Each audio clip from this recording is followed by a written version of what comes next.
स्मारक म्हणजे त्याग, हे स्मारक म्हणजे प्रेरणा, हे स्मारक म्हणजे स्फूर्ती।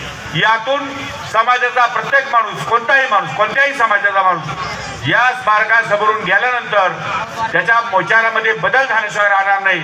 अशा प्रकारचं प्रेरणादायी स्मारक या ठिकाणी आपण जाणीवपूर्वक या ठिकाणी निर्माण केलेलं आहे। तर हा तुमचा अधिकार आहे, तुम्ही मूळ निवासी भारतीय आहात। ही आता जयसिंग सांगितली गोष्ट खरी आहे। खऱ्या अर्थानं सुप्रीम कोर्टाच्या जजमेंटमध्ये मूळ निवासी भारतीय हा आदिवासी माणूस आहे। महाराणा प्रताप सिंग जंगलात राहत होते त्यावेळेस त्यांना फक्त आदिवासींनी संरक्षण दिलं। छत्रपती शिवाजी महाराजांनी जे शौर्य गाजवलं, ज्या सत्ता या ठिकाणी किल्ले घेतले, त्यांचे सगळे सवंगडी हे आदिवासी बांधवच होते। त्यामुळे या ठिकाणी छत्रपतीचं साम्राज्य निर्माण करता आलं। त्यामुळे आदिवासींना कोणी कमी समजण्याचं कारण नाही।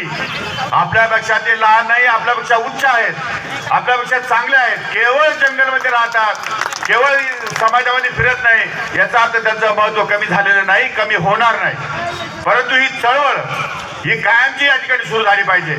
आज मला आनंद आहे की सकाळपासून पाहतो या त्रिशिल्पच्या समोर अनेक आदिवासी बांधव वेगवेगळ्या थवेच्या थवे या ठिकाणी येत आहेत आणि या ठिकाणी स्मारकाला मानवंदना करतायत।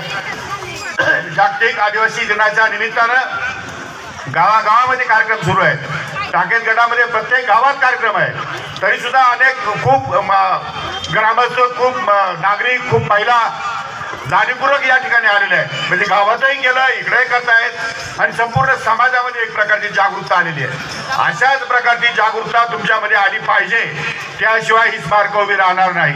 माझ्या मनामध्ये एकही स्मारक मी शिल्लक ठेवणार नाही। राघोजी भांगरेचं स्मारक करणार आणि करणारच। सरकार किती आडवा ते मी सरकारला खात नाही, तुम्हाला माहिती आहे। ज्यांना आडवं येत त्यांना येऊ द्या, मी त्यांना आडवं केल्याशिवाय राहणार नाही।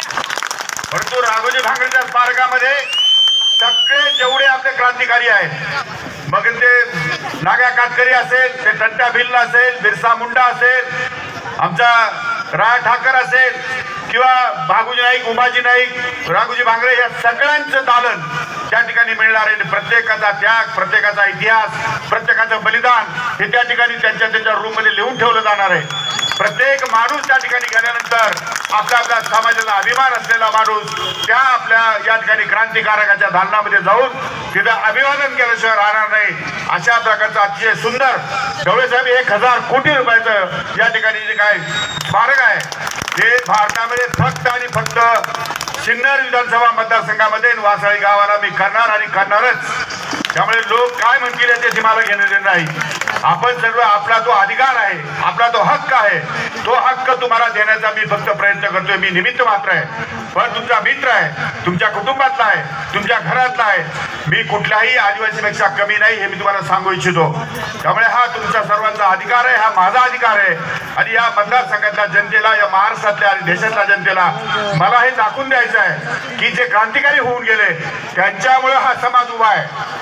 यांनी फक्त आदिवासींसाठी बलिदान केलं नाही, यांनी आदिवासींसाठी फक्त संग्राम केला नाही, यांनी सर्व समाजाला या ठिकाणी स्वातंत्र्य मिळावं, त्यांना त्यांचे विचार मांडता यावे, त्यांना या ठिकाणी प्रगती करता यावी आयुष्यामध्ये, यासाठी यांनी बलिदान। यांनाही विनंती, आपण या ठिकाणी मंचावर यायचं आहे।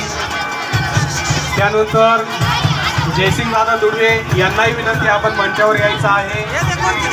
आमच्या भगिनी शिवानी ताई कोकाटे यांनाही विनंती, आपणही मंचावर यायचं आहे। आणि आजच्या कार्यक्रमाचे सन्माननीय